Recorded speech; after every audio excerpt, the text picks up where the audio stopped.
네, 안녕하세요. 오늘 캠방송에서는 대전광역시 시의회 산업건설위원회 위원장이신 전문학 위원님을 모시고 토크를 해보는 그런 자리를 마련했습니다. 안녕하세요. 예, 반갑습니다. 네, 반갑습니다. 네.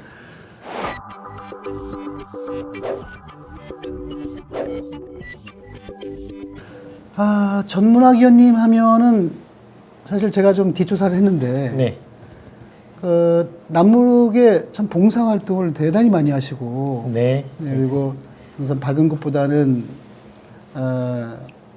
힘들고 어렵게 사시는 네. 소위 민초들을 위해서 네. 큰 일을 많이 하시는 거로 제가 얘기를 잘 들었습니다. 감사합니다. 네.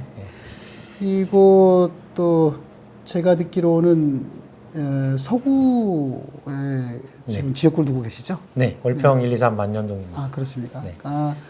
이쪽에 마을 공동체를 만들어서 지역 그 경제 활성화나 네. 일자리 창출에도 큰 역할을 좀 하고 계시다는 얘기를 좀 들었습니다. 네, 열심히 노력하고 있습니다. 네네. 네. 이 자리를 빌어서 우리 그 전문학 시의원님 예. 본인 소개를 좀 하는 시간을 좀 드릴 테니까 말씀을 좀 해주셨으면 고맙겠습니다. 네, 반갑습니다. 대전광역시의 산업건설위원장 전문학 위원입니다. 존경하는 대전 시민 여러분, 무술년 한 해 모든 일이 술술 풀리시고 그리고 가정과 개인의 건강과 또 평화를 비럼하지 않습니다.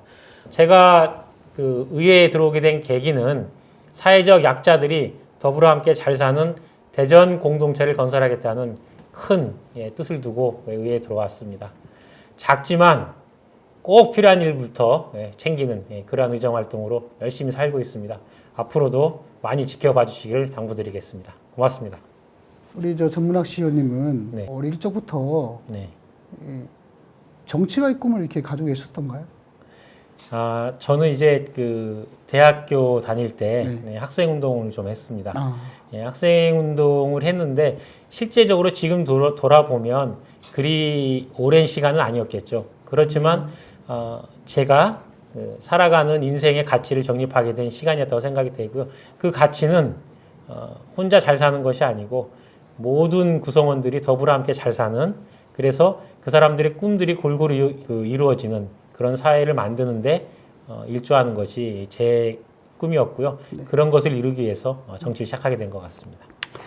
제가 2016년도 10월 달에 우리 전문학 시의원님을 그때는 그 촛불 시위가 그렇습니다. 막 시작이 되고 활활 타오르기 시작할 때인데 제가 둔산 지역에서 항상 거기서 이제 사셨죠. 그렇습니다. 적폐청산을 외치면서 이때는 이제 정권이 바뀌었습니다. 정권이 바뀌었는데 그때 당시에 이제 대통령 선거가 이제 공고가 되고 현 대통령이신 문재인 대통령의 대전 경선 특보를 하셨었죠. 네. 저는 이제 문재인 대통령 대통령 선거가 2번 있지 않습니까? 그렇죠. 2번 있는 동안에 대전 지역의 경선 상황실장을 모두 제가 맡게 됐었고요. 그런 과정 속에서 문재인 대통령의 국정 운영의 가치 그리고 정책들에 대해서 어느 누구보다 소상히 잘 알고 있다고 판단이 되고요.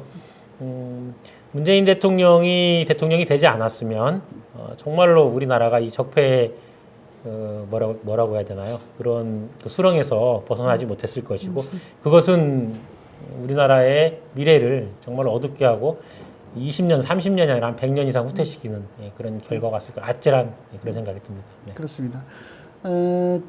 최근에 이제 최순실 사태로 야기된 국정농단을 적폐의 대상으로 판단을 하고 있단 말이죠.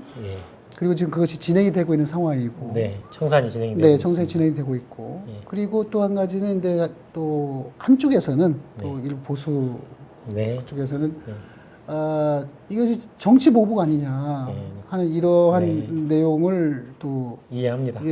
그렇게 뭐 얘기는 할 수 있습니다. 얘기는 할 수 있는데 다만 제가 이제 여쭤보고 싶은 것은 전문학 위원님이 생각하는 적폐 정산이나 어떤 이런 당위성이라든가 이런 부분 분명히 말씀을 하실 것이 있다는 생각이 들어요.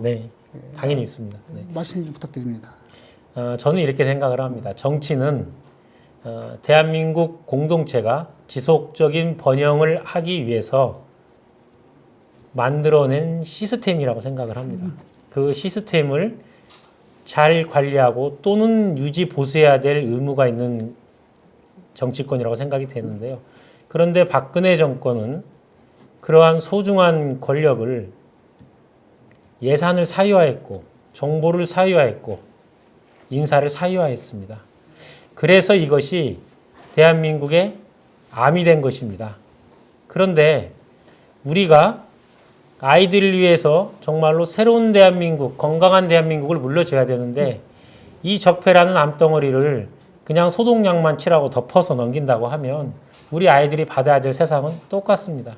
그렇기 때문에 문재인 정부와 우리 세대가 해야 될 일은 이 적폐라는 암을 온전히 치료를 해야 된다는 것이죠. 지금 당장은 생사를 도려낸 아픔이 있다고 하더라도 이 수술을 하지 않으면 대한민국은 발전이 없습니다. 그렇기 때문에 지금 이 시점에서 적폐를 완전히 청산하고 건강한 몸을 만들어서 그것을 우리 후세에게 물려줄 의무가 우리에게 있는 것입니다. 그래서 적폐 청산은 지금 이 시점에서 반드시 완결돼야 된다. 이렇게 생각합니다. 네. 이제 제가 여쭤볼 내용은 좀 민감한 부분일 수도 있어요. 네. 네, 있는데 잘 아시겠지만 대전시의 지금 시장이 고리 상태입니다. 그렇습니다. 네, 굉장히 안타까운 부분이긴 한데 또 새로운 또 시장을 또 선출을 해야 되고 대전 시민들이 많이 궁금해하시죠.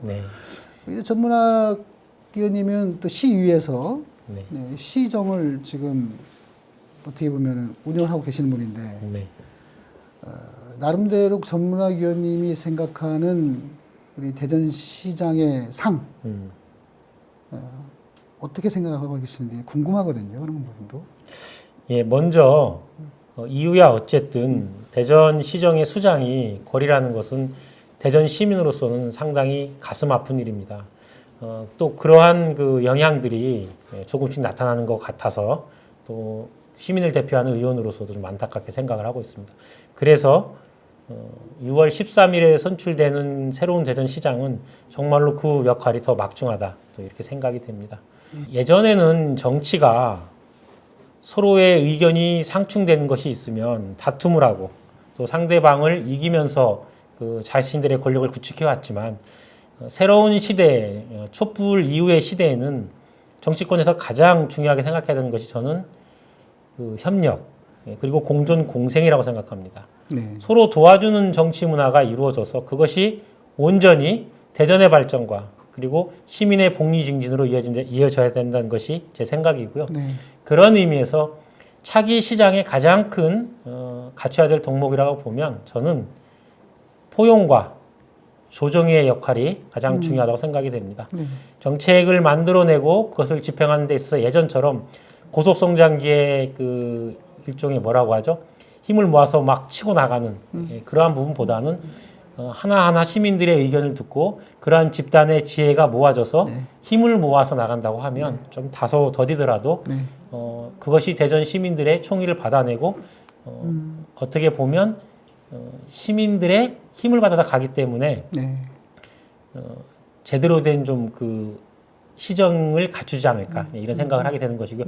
그래서 가장 중요한 것은 포용과 조정을 할 수 있는 리더십의 시장이 나왔으면 하는 이런 바람입니다. 대전에서 지금 하마평에 몇몇 분의 그 이제 정치인들이 이제 차기 대전시장의 후보로 이제 말만 무성합니다. 말만 무성한데 실질적으로 결정이 된 부분은 전혀 없는 것 같아요. 제가 볼 때에도. 우리 당에 지금 이제 거론되는 시장 후보님들이 우리 당의 사실은 소중한 자산들이고 또 그 역할을 충분히 해오셨던 존경하는 선배님들입니다. 그런 부분에 있어서 저는 어느 분이 시장을 해도 그 역할을 잘 하시리라 믿어 의심치 않습니다. 그렇기 때문에 제가 볼 때 대전 시민이 정말 대전시를 위해서 당신이 필요합니다. 이러한 부름이 있다고 하면 정치인으로서는 그러한 부름을 당연히 받아들이는 것이 숙명이라고 생각을 하고요. 뭐 그 정도 말씀드리면 될 것 같습니다. 네, 결국에는 우리 전문학 시위원님께서 말씀하시는 부분을 남대로 사회자 입장에서 좀 종합해 보면 시민의 뜻, 시민의 의사 많이 부합돼야 또 차기 또 대전시장으로서의 역할을 할 수 있는 분이 정해지지 않겠느냐. 이런 뜻으로 제가 좀 정리가 좀 되는 것 같고요. 그래야 동력도 생기는 것이죠. 그렇죠. 네. 네, 무슨 말씀인지 잘 알겠습니다. 자, 이제 모두는 누구나 사람이면 다 꿈과 희망이 있어요. 자, 근데 우리가 청소년 시기 때는 사실 꿈과 희망은 자꾸 바뀌거든요, 꿈은. 목표도 많이 바뀌고. 그러나 정치가가 되고 나서 꿈은 아무래도 남다를 거라 생각이 들어요. 저는 상당히 궁금한 부분이 있는데, 네. 우리 전문학 시의원님의 차후에 꿈이 참 궁금합니다. 목표나 꿈. 네. 네. 그 목표나 꿈이 내가 무엇을 해야 되겠다 이렇게 생각하는 순간 저는 그 정치인은 정말로 큰 것을 잃는다고 생각을 합니다. 무엇을 하든 내가 이것을 왜 해야 되는지 그에 대한 답이 먼저라고 생각을 합니다. 저는 지금 시의회 산업건설위원장으로서 역할에 최선을 다하고 있고요. 앞으로 어떤 일을 하든지 제가 맡은 소임에 그 역할을 다 할 것입니다. 다만 정치적인 미래와 관련해서는 저는 제가 기초의원, 광역의원을 올 동안 저를 옆에서 열심히 서포트해 주신 우리 박범계 국회의원님이 계십니다. 항상 모든 일을 박범계 국회의원님과 상의하고 그리고 박범계 국회의원님과 더 큰 역할을 할 수 있는데 그런 일이 있다고 하면 저는 어떤 자리든 좀 마다하지 않을 겁니다. 네. 제가 알기로는 우리 그 전문학 시의원님은 지금 시의원 대전광역시 내에서도 상당히 젊은 편에 속하시죠. 그렇습니다. 네. 네. 젊은 친구들하고 많이 어떻게 소통할 기회가 좀 많이 있나요? 저는 지역에서 네. 여러 가지 활동을 많이 하고 있습니다. 일단 지역에 보면 자생단체가 많이 있잖아요. 이제 기초의원부터 했기 때문에 자생단체에 대한 네트워크는 많이 갖춰져 있고요. 그리고 최근에 이제 마을 공동체 사업을 하게 되면서 대전 지역에 있는 젊은 청년들을 많이 만나게 됐죠. 그래서 이제 청년 그 창업 사업을 하는 친구들, 그리고 벤처를 하는 친구들, 그리고 우리 지역에서 마을 공동체 활동을 하는 친구들, 그리고 그 안에서 작은 도서관이라든지 또 협동조합을 하는 친구들이 많이 있습니다. 항상 만나고 있고요. 이 친구들의 꿈이 무엇이고 그것을 대전시 차원에서 어떻게 서포트하고 또 대전시 차원에서 좋은 일자리 어떻게 만들어낼 것인가 좋은 아이디어를 받고 있고요. 또 저도 열심히 공부하고 있습니다. 네. 자, 의원님, 제가 마지막으로 질문을 하나 던질 게 있는데 지금 마을 공동체 사업을 추진하고 계시지 않습니까? 네. 어떻게 해서 이 마을 공동체 사업을 추진하게 된 동기가 있을 것이고 그리고 지금 진행되는 과정, 앞으로의 계획 이런 부분을 좀 말씀해 주시고 이런 마을 공동체가 지금 그 진행이 됨으로 해서 현재 이 지역구 우리 전문학 의원님의 지역구에 어떤 지금 혜택이 돌아가고 있는지를 좀 간략하게 말씀 좀 부탁드리겠습니다. 네. 월평동은 그 막권장의 발매소라고 하는 화상경마장이 한가운데 위치해 있습니다. 표현을 좋게 하면 막권장의 발매소지만 본질은 화상경마 도박장입니다. 건전한 시민들을 도박 중독자로 만들고 한 가정을 파괴하고 한 인생을 파괴합니다. 대전시가 1년에 세금을 150억을 받긴 하지만 그 돈이 모두 시민들을 도박 중독자로 만들어서 받는 돈 아니겠습니까? 그 중심에 월평동이 있고요. 특히 이 월평 일동 지역이 그로 인해서 완전히 피폐화됐습니다. 20년 가까이 이 도박장이 운영됐는데요. 처음에 유치할 때 주변 상권을 활성화하겠다고 했는데 주변에 가보십시오. 다 퇴폐 향락업소, 도박장밖에 없습니다. 그리고 이미 20년이 지난 이 지역이 사람들이 모두 유출이 돼서요. 인구는 벌써 절반으로 줄었습니다. 그리고 초등학교 학생 수는 5분의 1로 줄었습니다. 그래서 이제 제가 시의원이 되면서 월평동 막권장의 발매소 주변 지역 지원 조례를 만들었고요. 그로 인한 마을 공동체 사업이 진행이 됐습니다. 총 예산은 연간 3억 원인데요. 1억 원은 월평동에 있는 모든 초, 중, 고등학교에 장학금이 지급이 되고 있습니다. 그리고 2억 원은 그 마을 공동체 활성화 사업으로 이제 진행이 되는데요. 벌써 2년이 지나고 있습니다. 여러 가지 성과가 있지만 주민이 주민을 돕는 그리고 마을 주민들이 스스로를 알아가면서 우리 마을에 필요한 부분이 무엇이고 이것을 장기적으로 어떻게 해소할 것인가에 대한 논의들이 이미 이루어졌고 그러한 좋은 아이디어들이 새로 많이 나오고 있습니다. 사업들은 작게는 100만 원부터 많게는 1000만 원까지 여러 사업들이 단위적으로 진행이 되고 있고요. 월평 일동이 이제는 좀 생기가 돌고 있습니다. 그래서 제 꿈은 이 지역이 공방거리로 좀 활성화되고 무엇보다도 그렇게 돼서 사람들이 많이 사는 동네로 다시 좀 돌아왔으면 하는 바람이고요. 화산경마 도박장은 문재인 대통령께서 이전 공약으로 확정을 해주셨고요. 그에 대한 성과로 2021년까지 폐쇄가 확정이 됐습니다. 그래서 지금 고민은 저 12층짜리 건물을 어떻게 활용할 것인가, 지역 주민들과 어떻게 융화시킬 것인가가 제 고민이고요. 아마도 제가 이번에 북경에 가서 공부를 하고 온 것이 청년 스타트업 거리가 층화돼 가니까 정말로 엄청난 규모의 청년 창업거리가 준비되어 있더라고요. 제가 볼 때 저 건물을 대전시에서 무상으로 임대를 해서 청년 스타트업에 대한 공간으로 활용한다고 하면 평소에 사람들이 저기에 살게 되고 그렇게 해서 좋은 그 소비들이 이루어질 거라고 생각을 합니다. 작은 부분은 그렇고요.